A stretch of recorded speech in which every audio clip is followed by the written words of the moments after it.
Matt Slick Live. Matt is the founder and president of the Christian Apologetics Research Ministry, found online at carm.org. When you have questions about Bible doctrines, turn to Matt Slick Live for answers. Taking your calls and responding to your questions at 877-207-2276. Here's Matt Slick. Everybody, how you doing? If you want to get, all you got to do is dial 877-207-2276. If you're a newbie, welcome to Matt Slick Live. I'm your host, Matt Slick, and I hope you're having a good day. And it's my real name, not a radio name. I learned to run as a kid because of that. But one of the nice things about that name is that I get to get basically all my emails, Matt Slick at. So I haven't had any problem. I have Matt Slick at Gmail. I have Matt Slick at this and Matt Slick at that. And so it's really nice to have those things. The only problem is everybody finds out and then I get inundated and I have 1,000 emails in a matter of time. But that's the way it is. Hey, if you want to give me a call, we have 3 open lines, 877-207-2276. All you do is give me a call. And if you want to get in via, let's see, I think it's what it is right there. If you don't want to call, but you want to send me an email, all you got to do is email me at info@carm.org, info@carm.org. Easy to do. And then I can read your comment or question on the air. Real easy. Okay. Now we've got a couple of callers. And by the way, so last night I did a 3-hour stint on Clubhouse. And if any of you were there and you heard the discussion we had on annihilationism, I'd like to hear your comments on that because I thought it was an interesting conversation. We really had that with somebody who's smart, educated, and if you heard that, I'd like to hear your comments. Hey, let's just get on the air with Jay from Ohio. Jay, welcome. You're on the air. Jay, I hit the right button. Don't know if it's working. Hello? Are we having a problem? Let's see. Sometimes we do have problems. I'm going to put him on hold and go to the other guy. Let's see. Let's try Jamal in North Carolina. Jamal, welcome. You're on the air. Okay, I guess we're having phone problems like we do sometimes. Hopefully. Yeah, it's working there. And that's working. Don't know what's going on, so maybe they can tell me in the stack what it is. I don't know. Let's try this again. Jay from Ohio. Hey, are you there? Can you hear me? Hey.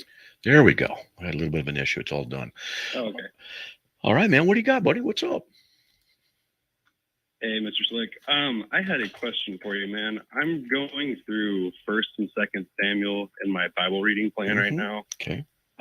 Something that caught my eye here. Saul, Jonathan's father, he is of the tribe of Benjamin, right? Okay.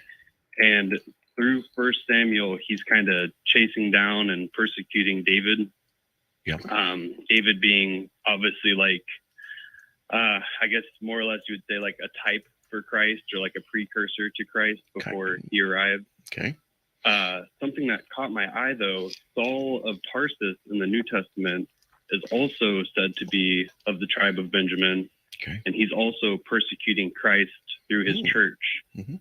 I was just wondering if are you familiar with any like parallel between those two things, or is that just kind of like a tribe of Benjamin thing? It's like a common name or something like that.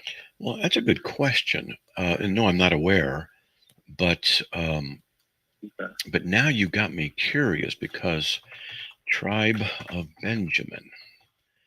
And what I can do is look. Sometimes there's tribe of descendants predictions respecting persons selected from strength of formed the rear of the 3rd Division encamped on the west side, offering at dedication, family strength.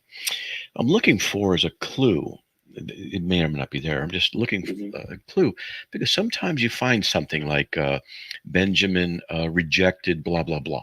You know, the ways of the Lord. It might be, ooh, and there was a curse associated. So, I'm just looking for something like that.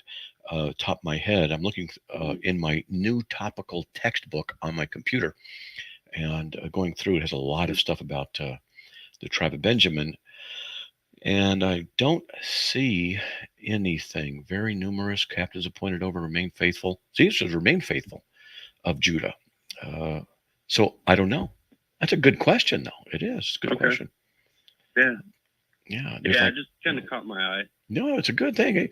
Those are the kind of things, I'll be reading and I'll see the same thing. I'll go, I wonder if there's something up with that. Yeah. And a lot of Right. times when I have a question like that and I wonder if it's going to lead someplace, usually it does, to a dead end. But Yeah. sometimes, Yeah, I find the same thing. yeah, and that's okay because you learn something anyway in the process. So that's a good question. Both were from the tribe of Benjamin, named Saul. Maybe Paul was named Saul because he was from the tribe of Benjamin. And it just was coincidence. That would be interesting to see. See, now you got me thinking, because it'd be interesting to do a so to speak, a life of Paul and a life of Saul, and see if there's any differences. But Saul did some bad. Well, not that Paul was perfect, but that'd be interesting to do a parallel and see. Yeah. So I don't know. Well, I find the same thing, and I tried digging into it, and I couldn't really find anything concrete on it. So I was like, probably just a common Benjaminite name or something like that. Right. But being a good little Calvinist, I don't believe in coincidences necessarily. So, just wanted to get your idea on that. Well, that's a good question. I love when people ask me questions I hadn't thought of before they see something. I'm like, hey, I wonder if that's the case. You just don't know.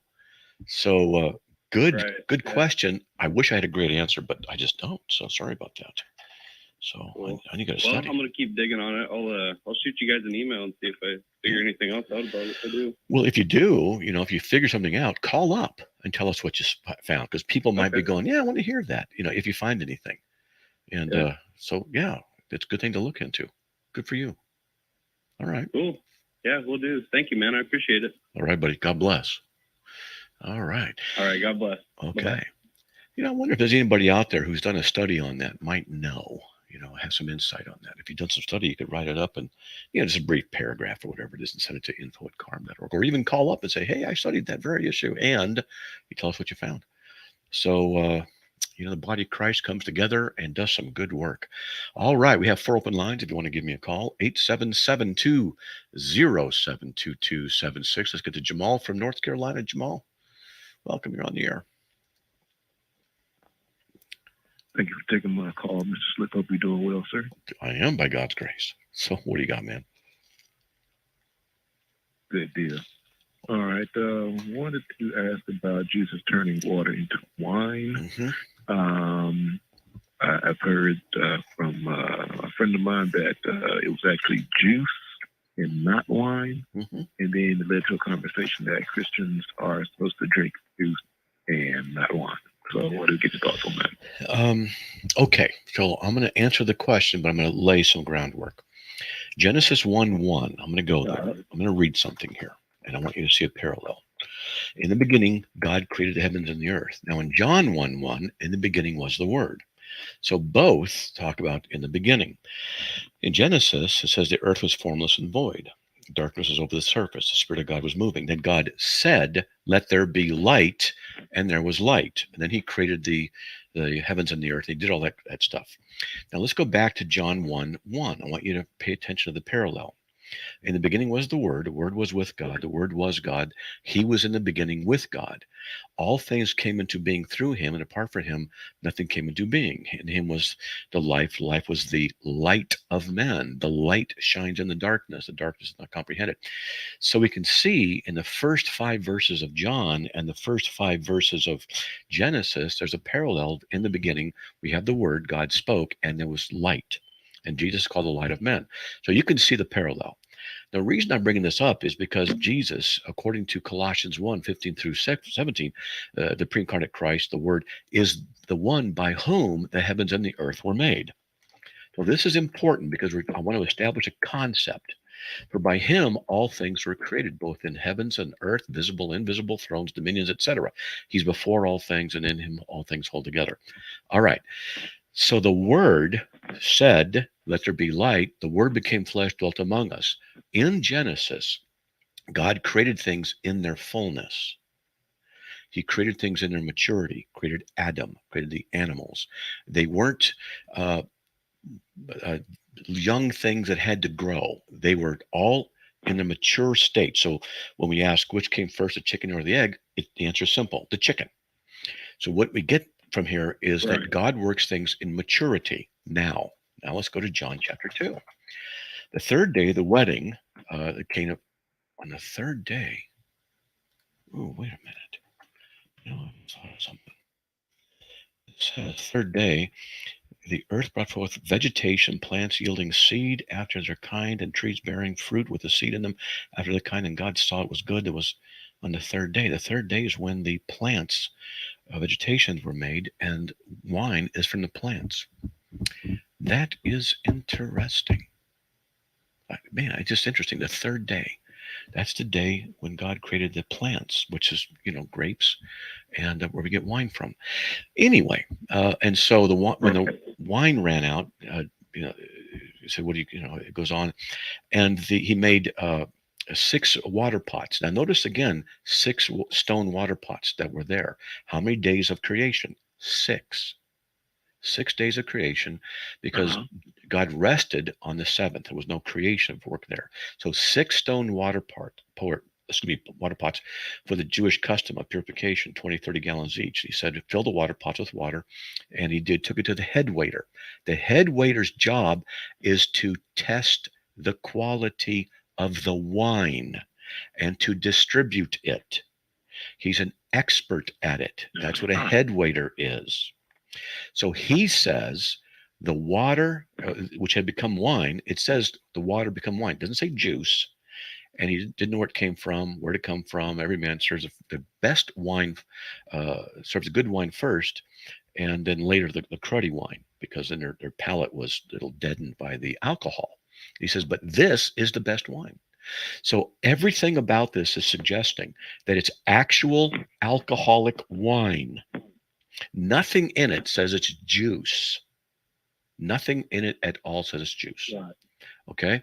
Now, in Proverbs 31:6, it says this: give strong drink to him who is perishing, and wine to him whose life is bitter.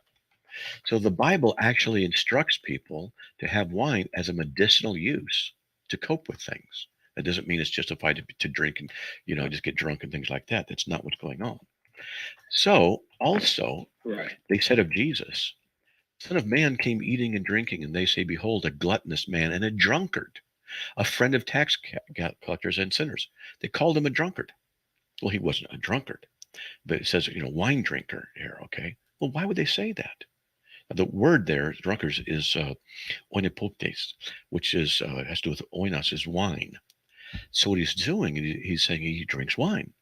But in order for them to accuse him of that, he had to be out with those people, with those sinners. Now, John 2, okay, too many people think Jesus is the blonde-haired, blue-eyed Caucasian surfer dude, and he wouldn't hurt a fly. And he's got that perfect complexion and blonde hair, and sandy blonde hair and light blue eyes. The Caucasian Jesus guy. And so he's so nice, he's not going to hurt him, and he's certainly not going to have anything to do with alcohol, because he wouldn't do that, which is ludicrous. Now, hold on. We got a break. I know I've been talking a lot, laying the foundation down there, but let's get back to it after these messages, okay? Hey, folks, please stay tuned. Be right back after these messages. Be right back.